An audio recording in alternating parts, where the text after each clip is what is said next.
नमस्ते। आज हामीले भेज मोमोको रेसिपी लिएर आएका छौँ।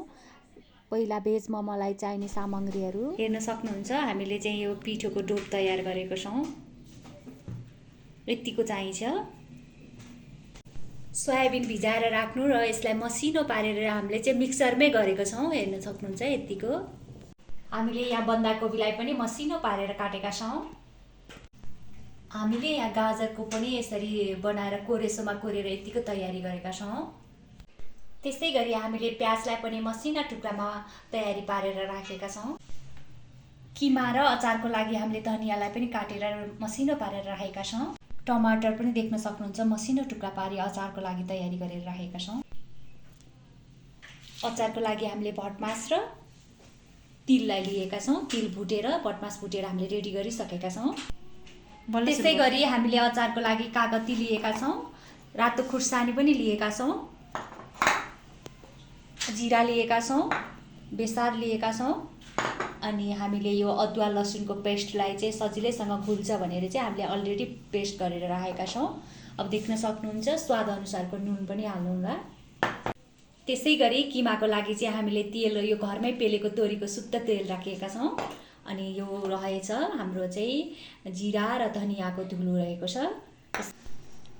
किमाको लागि हामीले अब यहाँ मस्यौरालाई राख्यौँ।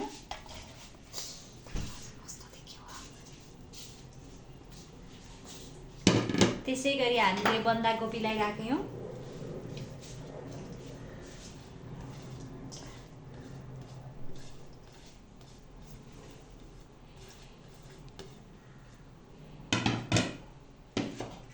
त्यसै गरी हामीले प्याजलाई लिएर राख्यौँ।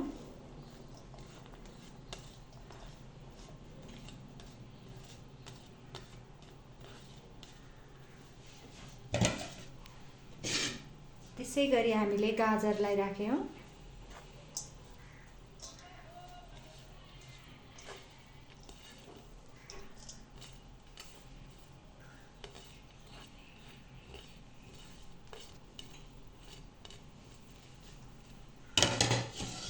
धनियाँ थोरै धनियाँलाई पनि त्यसै गरी हामीले धनियाँलाई पनि राख्यौँ।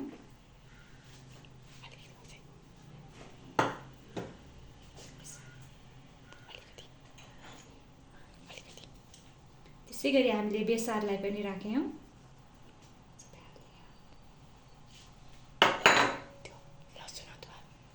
त्यसै गरी हामीले लसुन अदुवाको पेस्टलाई पनि राख्यौँ।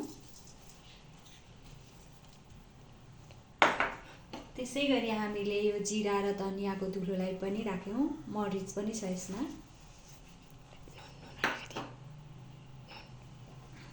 त्यसै गरी हामीले नुनलाई पनि राख्यौँ। त्यसै गरी हामीले खोर्सानीलाई पनि राख्यौँ।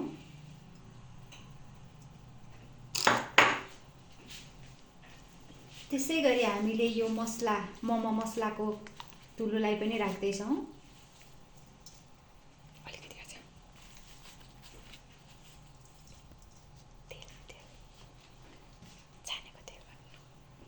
यो हामीले छानेर अलरेडी राखिसकेको छौँ। यसमा हामीले मेथी र जिरा फुराएका छौँ।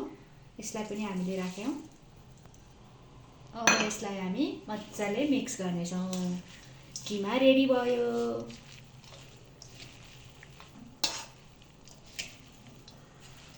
हामीले भटमास हाल्यौँ। यहाँ तिल पनि हाल्यौँ। अब यसलाई मिक्सरमा हामीले पिस्छौँ।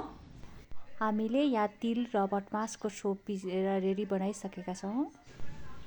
हामीले यो तेलमा जिरा फुराएर चाहिँ टमाटर अनि धनियाँलाई पकाइसकेका छौँ। अब यसलाई पनि हामीले पेस्ट बनाउँछौँ।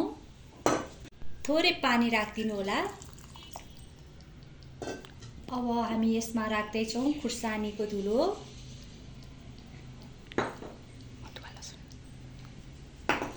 अब अदुवा लसुनको धुलो पनि यहाँ हालिदिन्छौँ। अब मैले यसमा नुन चाहिँ अघि नै राखेर पकाइसकेको छु गोलभेडा पकाउँदा नै। अब यसलाई मिक्सचरमा हालेर मिक्स गर्नु होला अनि रेडी हुनेछ। अब हामीले यहाँ भटमास र तिललाई भुटिसकेर यसरी मसिनो पेस्ट बनाइसकेका छौँ।